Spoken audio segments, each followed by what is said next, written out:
Y es ahí donde vamos, donde hoy se ha de presentar y va a tener que presentar defensa Pablo de su situación ante el rey Agripa. Todo esto es una trama que han armado los religiosos para detener a Pablo y detener su trabajo misionero. Pero Pablo tiene también otra promesa, porque vive de las promesas que el Señor le ha dado.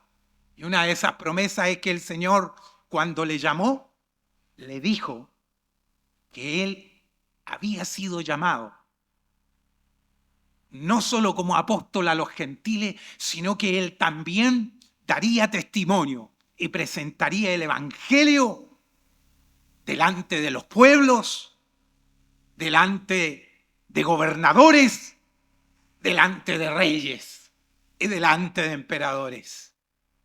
A eso lo ha llamado. Entonces Pablo, en esto que parece ser una injusta situación en su contra, él ha visto la posibilidad de cumplir el llamado al cual Dios le ha llamado, que es dar testimonio de Cristo. Y como lo hemos dicho, Pablo no se ha defendido en forma personal, sino que oportunidad que ha tenido para hablar con los gobernantes y con los reyes, ha presentado a Cristo, porque a eso lo llamó el Señor, a dar testimonio de Cristo. Y le dijo, tú darás testimonio delante de gobernadores, reyes. Y así ha estado sucediendo. Entonces, Pablo no ve esto como simplemente algo adverso, algo contrario, sino ve que este es el camino que Dios le ha preparado. Y que todo esto que parece injusto es nada más que la bendita voluntad del Señor para que Él dé testimonio de Cristo a los gobernantes y a los reyes, como el Señor le ha dicho que lo haría. Entonces ha entendido que a la larga este caminar que ha tomado es el caminar que el Señor le ha preparado. Pablo ha entendido, y digámoslo así, medio popular, ha entendido que aquí no es el diablo que está metiendo su cola. Como solemos decir nosotros, cuando las cosas no están saliendo como queremos, o cuando están ocurriendo injusticias en contra de nosotros y situaciones adversas, a veces solemos decir, el diablo está metiendo su cola. Pablo ha entendido que aquí no es el diablo metiendo su cola, sino que es la mano de Dios interviniendo en su obra. Que no es el diablo atentando contra él, sino que es Dios trabajando en él. Y de esto tenemos que sacar una buena enseñanza nosotros también. Porque debemos entender que nuestras vidas están en las manos del Señor. Y que todo lo que viene a nosotros, sea bueno o sea malo, del Señor viene. Que no es el diablo metiendo su cola en tu vida, sino que es la obra de Dios desarrollándose en tu vida. Porque el diablo no tiene suficiente poder para cambiar el destino de tu vida cuando el Señor ya la ha tomado. Amén. Está en las manos del Señor, seguro, punto. Vas camino. El que comenzó la buena obra la va a terminar. Amén. Venga lo que venga, pase lo que pase. El Señor ha tomado tu vida, sea bueno o sea malo. El Señor lo encaminará todo para bien. Y Pablo ha entendido esto. Por eso tiene esa paz interior, esa tranquilidad en el corazón y presenta defensa con tranquilidad. No le va a pasar nada hasta que llegue a Roma, porque él debe estar en Roma, porque así le ha dicho el Señor. Y si lo ha dicho el Señor, nada le va a acontecer hasta que llegue a Roma. Qué interesante eso. Dice, versículo 1 capítulo 26, empieza la defensa de Pablo ante Agripa. Entonces Agripa dijo a Pablo, se te permite hablar por ti mismo. Pablo entonces, extendiendo la mano, comenzó así su defensa. Agripa le dice, se te permite hablar por ti mismo. Eso quiere decir, de que el rey Agripa no va a interrogar a Pablo. No lo va a interrogar, no le va a hacer preguntas, sino que le va a decir: expon libremente tu defensa. Tienes toda la libertad y todo el tiempo de hablar, exponer lo que tú quieras. Agripa no está ahí para interrogar a Pablo. Él quiere entender de los labios de Pablo lo que él está viviendo. Y Pablo comienza su defensa diciendo: me tengo por dichoso. Wow. Oiga, el tipo lleva más de 2 años preso, con una serie de injusticias que se han cometido con él, e injustamente está preso y lo dejaron ahí preso. El otro se fue pudiéndolo haber dejado en libertad, sigue preso injustamente, y él dice: me tengo por dichoso. Me tengo por dichoso. ¿Qué hubiéramos hecho nosotros? Hubiéramos alegado: oye, ya es cuestión, ya me tramitan, y ya deberían haberme dejado en libertad, y podía haber presentado una buena queja de inmediato ante el rey. Con una cara larga, con una cara molesta.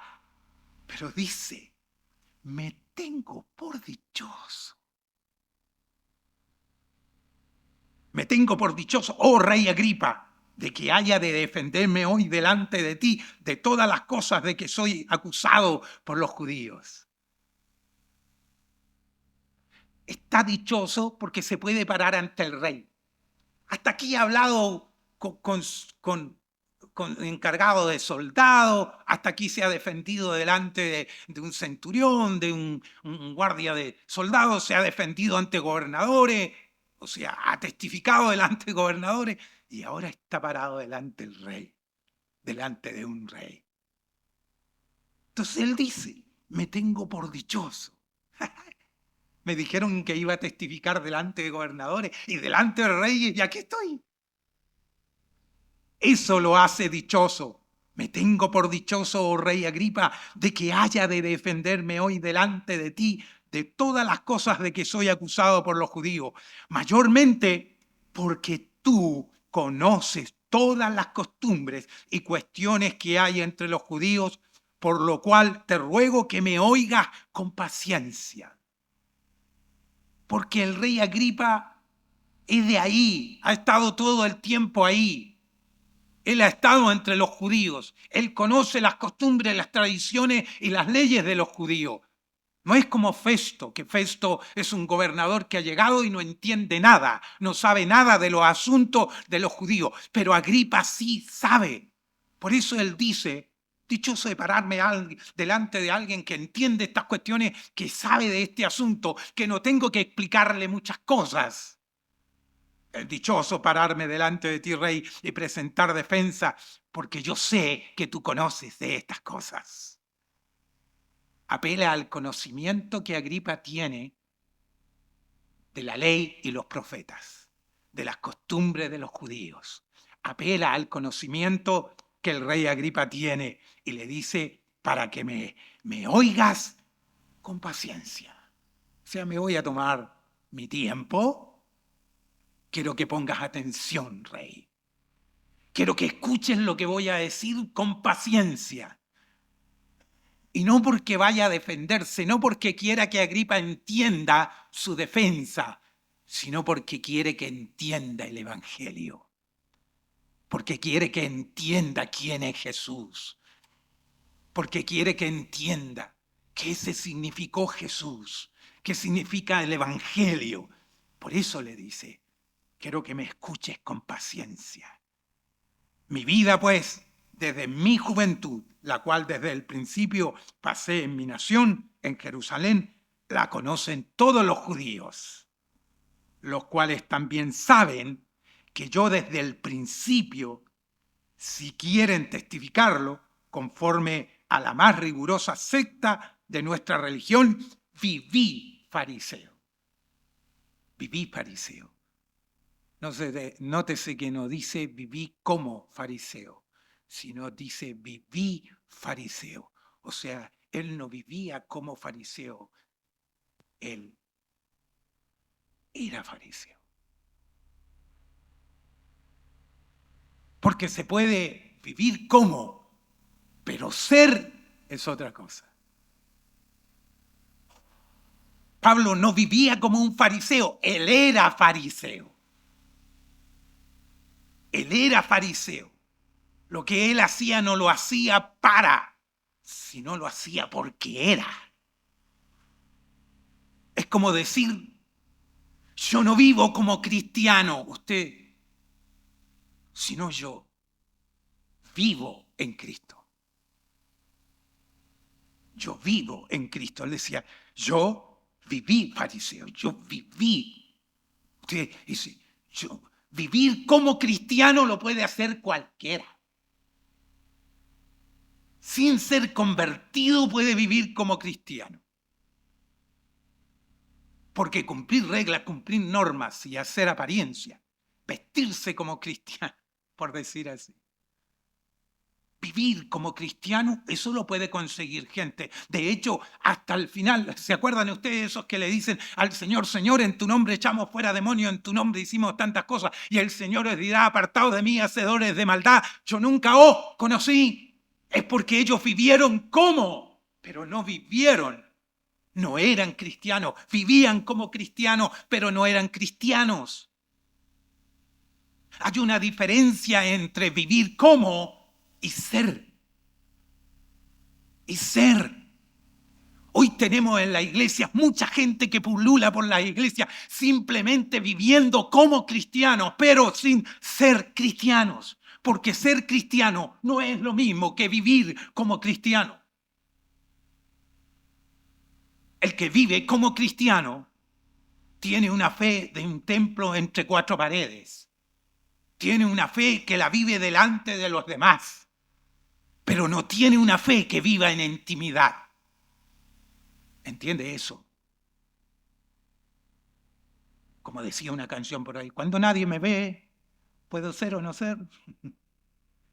Un corito por ahí que me puso. Cuando nadie me ve, ¿puedo ser o no ser? Decía este cantante.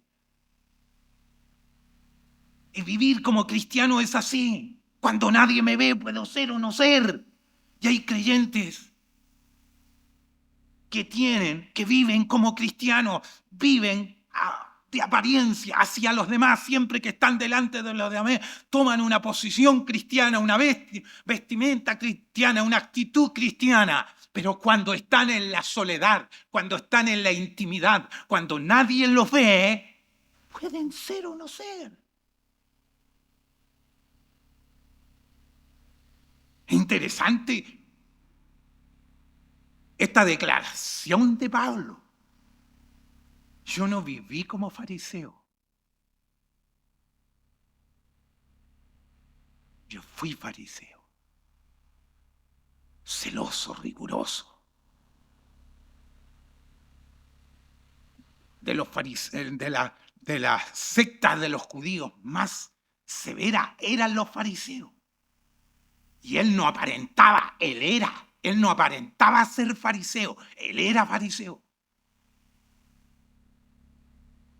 Es que Pablo era así, ya vimos el carácter de Pablo un poco, ¿no?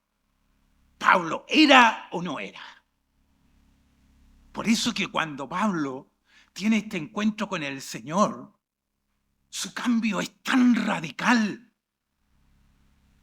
Porque Pablo tenía ese carácter, ese temperamento de tomarse, por decir así, muy en serio las cosas. Muy en serio, voy a hacer sí o no. Si voy a hacer, voy a hacer. Si no voy a hacer, no voy a hacer. No voy a aparentar nada. No voy a aparentar nada. Por eso Pablo es tan atrevido, por eso Pablo es tan entregado, es tan apasionado en lo que hace. Porque no es un tipo que anda con máscaras, no es un tipo que anda con apariencia. No lo hizo cuando era fariseo, menos lo hará ahora que es cristiano, que ha nacido de nuevo. Si la fe se vive en lo íntimo y en lo secreto. no se es cristiano aquí, entre estas cuatro paredes. Si aquí podemos todos, ponemos cara evangélica, ponemos todos cara cristiano y podemos cantar y emocionarnos y hacer de todo aquí entre estas cuatro paredes. La problemática es la casa, hermano. ¿Sí o no? Aquí podemos cantar y hacer, porque hay coros que cantamos y hacemos unas declaraciones extraordinarias delante del Señor, y a veces, como no pensamos mucho lo que cantamos, a veces hacemos declaraciones muy fuertes cuando cantamos. La cuestión es que si eso lo podemos vivir afuera cuando nadie nos está viendo. ¿Sí o no? Si la cuestión de la fe no es aquí adentro, si aquí venimos, adoramos al Señor, cantamos todos juntos bien, nos animamos los unos a los otros, pero la fe la vivimos allá afuera con los compañeros de trabajo, con el jefe, con los amigos, con los vecinos del barrio, con la familia. En los momentos buenos y en los momentos difíciles. Pablo dice, yo viví fariseo, yo viví fariseo. ¡Wow! El tipo se tomaba las cosas profundamente en serio. Y es un poco lo que Pablo vive ahora. Porque él está en un momento en el fondo de una celda junto a Silas encarcelado, con sus manos y sus pies en el cepo, y están allí, donde no lo está viendo la iglesia, pero ellos están cantando himnos al Señor. No están con toda la congregación, no están los músicos, no hay un ambiente, no hay luces especiales detrás de ellos. No, es una cueva hedionda, fétida, pero allí están cantando himnos. Allí están siendo cristianos. Porque es fácil cantar himnos en un templo bonito, lindo, bancas cómodas, un buen ambiente, buenos músicos. Es fácil cantar himnos. Pero cuando estamos solos y las cosas no están yendo bien, cuando todo está saliendo mal, cuando abres la despensa y no hay nada, cuando tienes las cuentas acumuladas, cuando tienes un hijo enfermo o cuando tienes un conflicto familiar, un conflicto laboral, podrás cantar el himno con la misma fuerza que lo cantas acá. Podemos cantar el mismo himno que cantamos aquí. Lo podemos cantar también en casa en medio de nuestra necesidad, en medio de nuestra lucha, en medio de la injusticia que pueda estar sucediendo. Es interesante esto de vivir fariseo, porque ahora él dice, yo vivo cristiano. Por eso él decía, ya no vivo yo, mas Cristo vive en mí. Mire esto, ya no vivo yo, mas Cristo vive en mí. O sea, vivo cristiano. Y ahora, por la esperanza de la promesa que hizo Dios a nuestros padres, soy llamado a juicio. Se está refiriendo al Mesías, se está refiriendo a la promesa del Redentor, a la promesa de Cristo. A eso se está refiriendo. De nuestros padres soy llamado a juicio. Promesa cuyo cumplimiento esperan que han de alcanzar nuestras 12 tribus, sirviendo constantemente a Dios de día y de noche. Por esta esperanza, oh rey Agripa, soy acusado por los judíos. ¿Por qué? Porque digo que la esperanza en la cual ellos están ya se cumplió. Porque la promesa del Salvador ya se cumplió en Jesucristo. Como decía la prédica del domingo pasado, el problema era Jesús.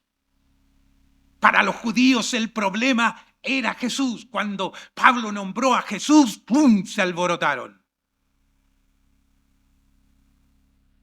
Que dijera que Jesús era el Mesías, que Jesús era el Salvador, que las promesas dichas por los profetas y la ley se cumplían en Jesús. Ese era el problema para los judíos. Ese era el gran problema que le trajo todas las consecuencias a Pablo, hablar de Jesús. Y es eso lo que él le dice al rey Agripa. Por hablar de que Jesucristo es el Salvador, es que estoy siendo enjuiciado. Por hablar de que Cristo es la salvación, es que estoy siendo sometido a juicio por los judíos, porque les estoy diciendo que la promesa que ellos esperan ya se cumplió. Eso es lo que han hecho que me traigan a juicio. ¿Qué? ¿Se juzgue entre vosotros cosa increíble que Dios resucite a los muertos? Yo ciertamente había creído mi deber hacer muchas cosas contra el nombre de Jesús de Nazaret. Esta es la tercera vez que se cuenta en el libro de los Hechos que Pablo cuenta el testimonio de su conversión, lo cual también hice en Jerusalén. Yo encerré en cárcel a muchos de los santos, habiendo recibido poder de los principales sacerdotes, y cuando los mataron, yo di mi voto. Y muchas veces, castigándolos en todas las sinagogas, los forcé a blasfemar y enfurecido sobremanera contra ellos, los perseguí hasta en las ciudades extranjeras. Mire todo esto, lo que dice, castigándolos en todas las sinagogas, los forcé a blasfemar y enfurecido. ¡Ja! Es que Pablo, como decía anteriormente, no actuaba como fariseo. Él vivía como fariseo. Y la religión, él vivía como un religioso. Y la religión produce odio hacia los que piensan distinto. Odio, rechazo hacia los que son diferentes. Pablo abrazaba una religión y la religión había sembrado en él odio hacia sus propios hermanos, hacia los que pensaban distinto, a los que actuaban distinto. Odio hacia los pecadores. Él estaba enfurecido y él perseguía a los cristianos con furia, con odio en su corazón. Porque eso hace la religión. La religión nos hace aislarnos de los demás, nos hace menospreciar a los demás, nos hace alejarnos de los demás, nos hace alejar a los demás de nosotros, nos hace hacernos sentir mejores que los demás y a sentir a los pecadores como despreciables, como con los cuales no nos podemos juntar, con los cuales no podemos sentarnos, no podemos invitarlos a estar con nosotros, ni podemos ir a sus casas. Eso hace la religión. Eso es lo que hacía el fariseísmo en el corazón de Pablo, hacer sentir rechazo, odio hacia los que pensaban distinto, hacia los que profesaban algo diferente, que los perseguía hasta la muerte. Y a veces sí es cierto que a veces nosotros no llegamos a tal odio, pero a veces, hermanos, cuando convertimos el evangelio en nuestros corazones en una religión, tenemos actitudes de desprecio hacia los pecadores, de rechazo, de no acercarnos a ellos, de no poder compartir con ellos, de estar con ellos. Hacemos lo mismo que hacía el Pablo fariseo, de alguna manera.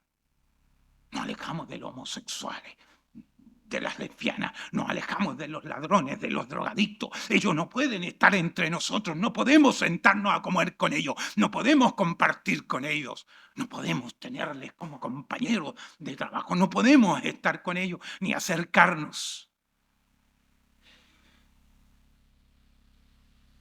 Actitud religiosa. Actitud religiosa. Una actitud distinta a la del Cristo que se acercaba a los pecadores, comía con los pecadores, se sentaba, compartía con ellos, los abrazaba a los despreciados, a los que estaban abandonados, a ellos iba y con ellos estaba. Y de ello también lo acusan. Los religiosos lo acusan de que se junta con pecadores, que va a la casa de los ladrones y come con ellos. Claro, porque fue donde Zaqueo. Porque fue donde Simón porque dejó que aquella mujer pecadora que decía Simón que se le acercó, se acercara a él, lo tocara. Y Simón, el que lo había invitado, le dice, si este fuera profeta, sabría quién es la mujer que está con él. Jesús, el que se interpone entre los que traen piedra, con la mujer que ha sido encontrada en el acto mismo del adulterio, y él se interpone y la mujer se refugia tras él. Él no se hace un lado, él no la entrega a sus acusadores, él la cubre, él la protege.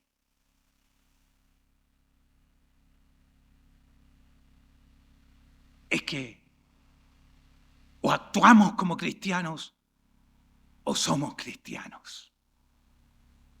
¿Se dan cuenta?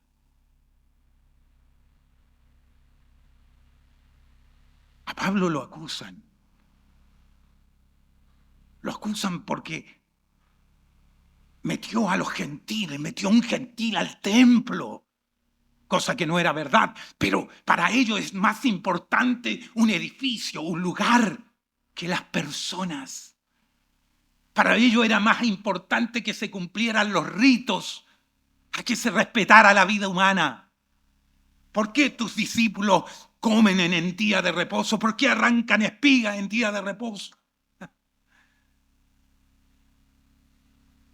Para ellos eran más importantes los ritos, las ceremonias, los lugares, sacralizar los lugares, que valorizar al ser humano, que valorizar a las personas. Para Pablo, cuando era fariseo, era más importante defender la fe farisaica, la fe judía, que respetar la vida de los demás. La religión es peligrosa. El pensamiento religioso es peligroso. Nos vuelve enemigos de los pecadores que tanto necesitan el Evangelio y nos hace olvidarnos de que nosotros también fuimos pecadores, que también estuvimos en ese lado de la vereda, que también nos vestíamos y caminábamos como ellos y pensábamos como ellos y actuábamos como ellos. Se nos olvida de que cuando éramos igual a ellos, el Señor nos amó y el Señor nos alcanzó. Se nos olvida. De esto acusan a Pablo, de hablar de Jesús, de ese Jesús que comía con los pecadores, de ese Jesús que se acercaba a ellos, que los amaba, que los atendía, que comía con ellos, que estaba con ellos, que se acercaba con ellos, que tenía comunión con ellos. Lo acusan de anunciar de ese Jesús, ese Mesías no les gusta a ellos. Ese Jesús no les simpatiza a los religiosos, no les simpatiza a los fariseos. Ese Jesús, ellos nunca lo quisieron, por eso lo crucificaron. Entonces que Pablo venga a anunciar de él es también digno de condena para con él. Y Pablo hacía esto persiguiéndole. Tenía esta actitud. Ocupado en esto, dice, iba yo a Damasco con poderes y en comisión de los principales sacerdotes. En comisión de los principales sacerdotes. No solo iba por iniciativa propia, sino que iba respaldado por los líderes religiosos a perseguir, a encarcelar, a torturar, a matar a todos aquellos que pensaban diferente, que creían diferente, que estaban en otra vereda.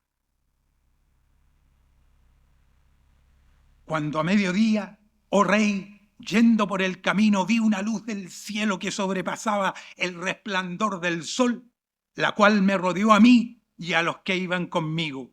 Y habiendo caído todos nosotros en tierra, oí una voz que me hablaba y me decía en lengua hebrea: Saulo, Saulo, ¿por qué me persigues? Dura cosa te es dar coces contra el aguijón. Una vez más volvemos a leer el testimonio de Pablo, ¿no?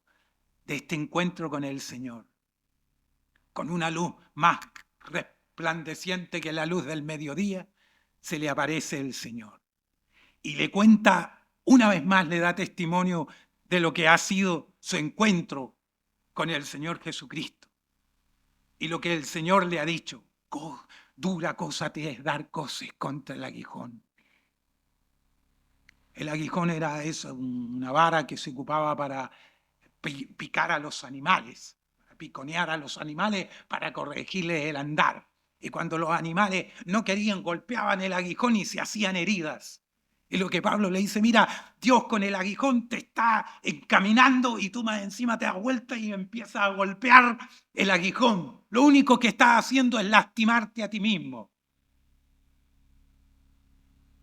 El aguijón era para corregir el camino del animalito, para corregirle la senda. Pero cuando el animalito se ponía rebelde, golpeaba este aguijón y se hería. Así era Pablo. El Señor lo quería corregir y él golpeaba el aguijón y se estaba lastimando él mismo, se estaba dañando él mismo, persiguiendo a los cristianos, persiguiendo al Señor, estaba dándole golpes a una punta. Es como poner un clavo y tratar de golpear un clavo parado hacia arriba y tratar de golpearlo. No tiene ningún sentido. El clavo no se va a doblar, pero tu mano se va a destruir. Te vas a herir, te vas a lastimar. Y eso es lo que hacía Pablo. Oponerse a Cristo es justamente eso, es lastimarnos a nosotros mismos. Ir en contra de la voluntad del Señor es eso, es dañarnos a nosotros mismos. Como bien decía el pastor Elías, el juicio no es tanto el juicio que viene de Dios, sino el juicio que nos causamos nosotros mismos al rebelarnos contra Dios, al dar golpes contra el aguijón. Era seguir lastimándonos. Guardar rencores, raíces de amargura, resentimiento, celos y contiendas. ¿Qué hace? ¿Qué hace a tu vida? Eso es dar golpes contra el aguijón. Es seguir lastimándonos, seguir destruyéndonos nosotros mismos, seguir dañándonos nosotros mismos. Cuando guardamos odios, cuando guardamos rencores, resentimientos, cuando alimentamos celos en nuestro corazón, cuando alimentamos envidias en nuestro corazón, cuando creamos contiendas en nuestro corazón. Lo único que nos estamos dañando y nos estamos lastimando somos nosotros mismos. Somos nosotros mismos. Muchas veces al otro por el cual sentimos envidia, al otro le da lo mismo, el otro sigue viviendo su vida feliz y el único que termina amargado y pasándola mal es uno mismo. Al otro le da lo mismo. Guardar rencores, tener rencores, resentimiento en el corazón. Eso es dar coces contra el aguijón, golpear. Cuando Dios nos quiere corregir, golpear. Y lo único que hacemos es lastimarnos nosotros mismos. Yo entonces dije: ¿quién eres, Señor? Y el Señor dijo: yo soy Jesús, a quien tú persigues. Yo soy Jesús, a quien tú persigues. Pero levántate y ponte sobre tus pies, porque para esto he aparecido a ti, para ponerte por ministro, testigo de las cosas que has visto y de aquellas en que me apareceré a ti, librándote de tu pueblo y de los gentiles a quienes ahora te envío. Para que abras sus ojos, para que se conviertan de las tinieblas a la luz y de las potestades de Satanás a Dios, para que reciban por la fe que es en mí perdón de pecados y herencia entre los santificados. ¿A quién le está hablando? Le está hablando al rey Agripa. Esta es la defensa de Pablo. Le está presentando a Jesucristo al rey. No está pretendiendo salvar su vida porque él dice, no tengo para qué defenderme, porque el Señor ya me defiende. El Señor me dijo, a Roma voy a llegar, así que a Roma voy a llegar. No tengo que defenderme aquí. Entonces aprovecha la instancia para presentarle a Agripa el Evangelio, para decirle, mira, Jesús se me apareció. Y Jesús es el camino. Él es el Mesías. Él resucitó. Él es el único camino a la vida. Solo en Él hay salvación. Por lo cual, oh rey Agripa, no fui rebelde a la visión celestial, sino que anuncié primeramente a los que están en Damasco y Jerusalén y por toda la tierra de Judea y a los gentiles que se arrepintiesen y se convirtiesen a Dios, haciendo obras dignas de arrepentimiento. No tiene ningún pelo en la lengua para decirle al rey, ¿sabes, rey? Lo que tú tienes que hacer es arrepentirte. Tienes que convertirte y hacer obras dignas de arrepentimiento. A eso me llamó el Señor. A predicarle el Evangelio para que se arrepientan, para que se conviertan y hagan obras dignas de arrepentimiento. Se lo está diciendo al rey en su cara. No le está dorando la píldora, no está como tratando de agradar al rey, tratando de ganar el favor del rey para salir en libertad, porque él no quiere salir en libertad, él quiere llegar a Roma. Porque así le ha dicho el Señor. Así que él no está ahí para defenderse, para salvarse. Él está ahí para testificar de Cristo. Entonces no tiene temor. Le va a decir al rey, ¿sabes, rey? Tú te tienes que arrepentir. Tú te tienes que convertir a Dios. Y tienes que hacer obras que sean dignas de arrepentimiento. Sea rey, tienes que cambiar tu vida. Y se lo está diciendo a todos, porque no solo está Agripa, está Festo y están los principales. Y a todos les está diciendo. A esto me llamó el Señor, que les diga que se tienen que arrepentir, que tienen que convertirse y que tienen que hacer obras dignas de arrepentimiento. A esto es lo que vengo a hacer. A esto me mandó el Señor que anuncie. Entonces, maravilloso. No pierde la oportunidad de hablar de Cristo. Lo hemos dicho, Pablo no está procurando salvar su vida. Su vida está en el Señor, ya está salva. No tiene nada que salvar. No pretende librarse del castigo del hombre. Él sabe que ya está libre del castigo de Dios. Y eso es suficiente. Lo que los hombres hagan con él está en las manos de Dios. Está en las manos de Dios. Él aprovecha de testificarle, aprovecha de hablar al rey. Por causa de esto, los judíos, prendiéndome en el templo, intentaron matarme. Pero habiendo obtenido auxilio de Dios, no de los soldados que lo rescatan, no dice, pero habiendo obtenido auxilio de Dios, persevero hasta el día de hoy, dando testimonio a pequeños y a grandes, no diciendo nada fuera de las cosas que los profetas y Moisés dijeron que habían de suceder. Eso hago. Doy testimonio a pequeños y a grandes. Persevero hasta el final, porque quien me guarda y quien me cuida y quien me libra es Dios. Él me auxilia cuando lo necesito. Que el Cristo había de padecer y ser el primero de la resurrección de los muertos para anunciar luz al pueblo y a los gentiles. Diciendo él estas cosas, en su defensa, Festo a gran voz dijo, estás loco, Pablo, las muchas letras te vuelven loco. Festo no entiende lo que Pablo está planteando. No entiende, está loco este tipo. Teniendo la posibilidad, parado frente al rey, de pedir y exigir su libertad como ciudadano romano, este tipo se pone a hablarle de que ese Cristo, de ese hombre que fue muerto y supuestamente resucitó. En vez de aprovechar la oportunidad de pedir su libertad, está hablando de este Jesús. Estás loco, Pablo. Festo no puede entenderlo. Mas él dijo: no estoy loco, excelentísimo Festo, sino que hablo palabra de verdad y de cordura. Porque el Evangelio es verdad, pero también es cordura. El Evangelio no es un misticismo extraño, con cuestiones raras. No, es muy razonable. Es muy cuerdo el Evangelio. Es una cuestión muy obvia, muy racional. No es. Y dice: si no, no estoy loco, excelentísimo Festo, sino que hablo palabras de verdad y de cordura.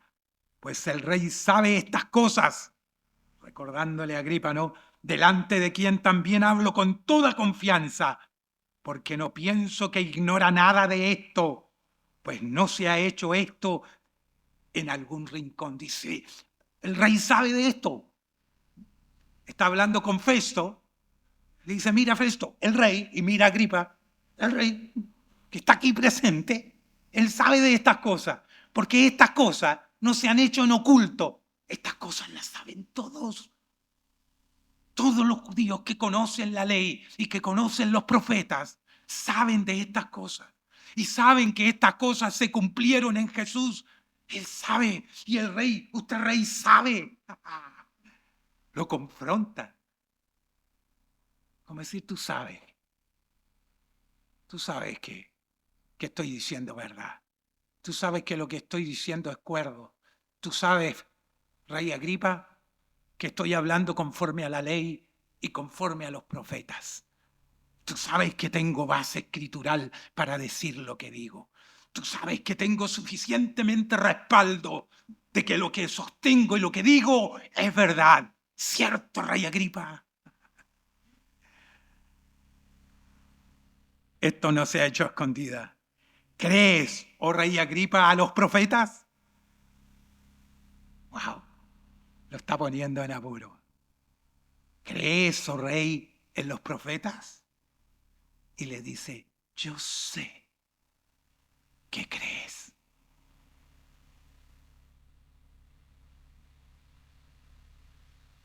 Entonces Agripa dijo a Pablo: por poco me persuades a ser cristiano.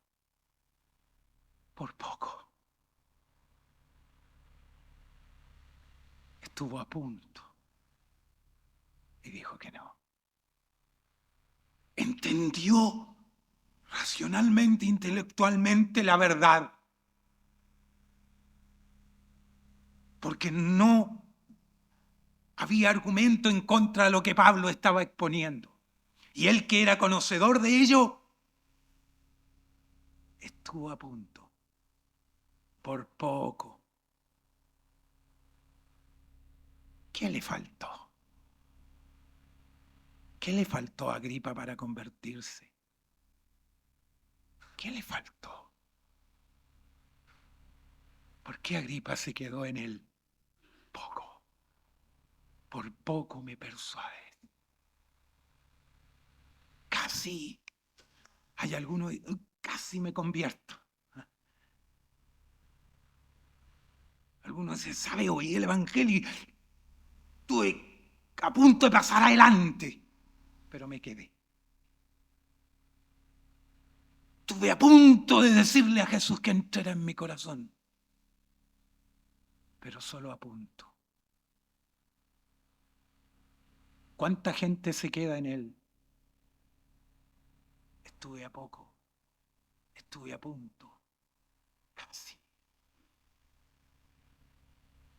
casi. Y se quedaron ahí, en la puerta. Se quedaron parados ahí, entendiendo y conociendo la verdad, la rechazaron. La rechazaron.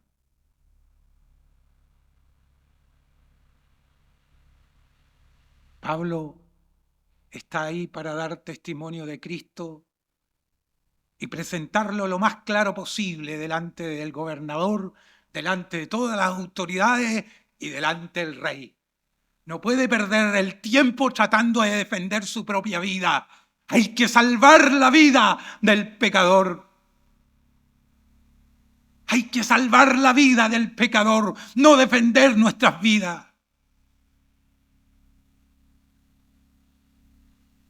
Hay que poner énfasis, esfuerzo en predicar el Evangelio, queridos hermanos. En anunciar el Evangelio a nuestros seres queridos, a nuestros parientes, a nuestros vecinos, a nuestros amigos. No hay que perder tiempo. No hay que estar luchando por nuestros derechos. Hay que anunciar a Cristo. Algunos están gastando tiempo luchando por ganar derechos y beneficios personales, derechos para la iglesia, beneficios para la iglesia, y han dejado de anunciar a Cristo, mientras el pecador se pierde, mientras el pecador no puede oír la palabra del Señor. Por eso, hermanos míos, les llamo desde este púlpito a ser testigos de Cristo, a hablar del Señor con pasión, a no guardar silencio, a aprovechar todas las oportunidades que tengan para decirle a la gente que solo en Jesucristo hay salvación. Habla de Cristo. Presenta al Señor. No tengas miedo. No te avergüences del Señor. Aprovecha el tiempo. Tal vez hay alguno que está a poco de serlo. Está a poco de serlo. Solo necesita oírlo. ¿A poco me persuades a ser cristiano? Te faltó poco, Pablo. Te faltó poco. Algunos tienen una segunda oportunidad. Estuvieron a punto y no lo hicieron, pero Dios les concedió en otra oportunidad volver a oír el Evangelio y dar ese paso que les faltó la primera vez. No sabemos si el rey Agripa tuvo una segunda oportunidad de oír el Evangelio como lo escuchó de los labios de Pablo. No sabemos si tuvo una segunda oportunidad. Y Pablo dijo: quisiera Dios que por poco o por mucho, no solamente tú, sino también todos los que hoy me oyen, fuesteis hechos tales, tal cual yo soy, excepto estas cadenas. Oh, no solo tú, sino que todos pudiesen ser como yo. Excepto por las cadenas, que no está bien, ¿eh? No está bien que me tengan aquí encadenado. Pero ¿qué daría yo porque ustedes? Les dice Pablo, porque todos ustedes y tú, rey Agripa, por poco o por mucho, se convirtieran al Señor y fueran como yo. Yo creo que de este discurso de Pablo tiene que haber habido resultados. Aunque no están registrados, tal vez algunos de los gobernantes que estuvieron en este discurso de Pablo se convirtieron a Cristo. Y no se quedaron como el rey Agripa a poco de serlo. Tal vez algunos de ellos sí fueron alcanzados por la gracia del Señor. Cuando había dicho estas cosas, se levantó el rey y el gobernador y Berenice y los que se habían sentado con ellos. Y cuando se retiraron aparte, hablaban entre sí, diciendo: Ninguna cosa digna de muerte ni de prisión ha hecho este hombre. Y Agripa dijo a Festo: ¿podría este hombre ser puesto en libertad si no hubiese apelado a César? Se quedaron sintiendo lástima por Pablo en vez de sentir lástima por ellos mismos. Porque Pablo era libre, los presos eran ellos, pero no sabían.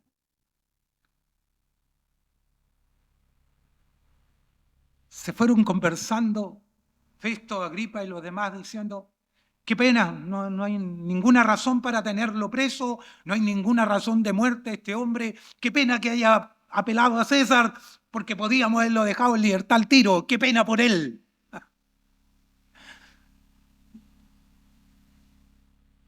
Y cuando nosotros vemos este cuadro podemos decir: qué pena por ellos. A veces la gente te mirará y dirá: qué pena, la vida que lleva, mira, no la pasa bien, no disfruta la vida. Y tal vez sientan pena de ti por tu fe, pero no saben que ellos deberían tener pena por ellos y no por ti. El rey Agripa y los gobernadores y Festo se fueron sintiendo pena por Pablo porque no entendieron la fe. La lástima no era para con Pablo, la lástima era ellos. Qué lástima, querido Agripa, que por poco no recibiste a Cristo. Qué pena. Qué pena porque quisiste seguir siendo preso y no quisiste tomar la libertad, la verdadera libertad. Qué pena por aquellos que rechazan el Evangelio. Qué lástima por aquellos que no se atreven a dar el paso por el que dirán, por una reputación o por seguir manteniendo una religión heredada familiarmente. Por eso, hermanos míos, no dejemos de anunciar el Evangelio. Somos libres. Somos libres. Podemos decir y podemos cantar: estoy bien con mi Dios. Puede que la economía no vaya bien. Puede que la salud no vaya bien. Puede que los negocios no marchen como deseas. Pero estás bien con Dios. Y eso vale mucho. Eso vale todo. Estás bien con Dios. Pongámonos de pie, oramos al Señor.